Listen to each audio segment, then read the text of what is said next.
Hey everyone, welcome back to our channel. Today we're tackling a common headache, LinkedIn login problems. Whether you've forgotten your password, can't receive the verification code, or just can't seem to log in for some other reason, don't worry, we've got you covered. Let's dive in.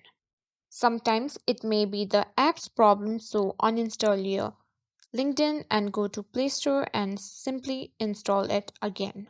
If your LinkedIn account is connected to your email ID, you can simply tap on sign in and you will be signed in your account. But if you've forgotten your password, don't sweat it. It happens to the best of us.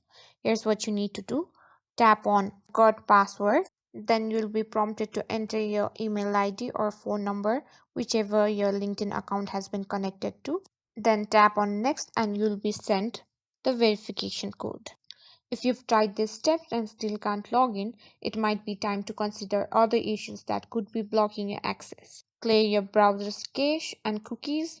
For that, open your phone settings, tap on apps and notification, tap on apps, then scroll down until you find LinkedIn application, tap on it, then tap on stories and tap on clear cache. Dealing with login issues can be frustrating, but with these steps, you'll be back to networking on LinkedIn in no time.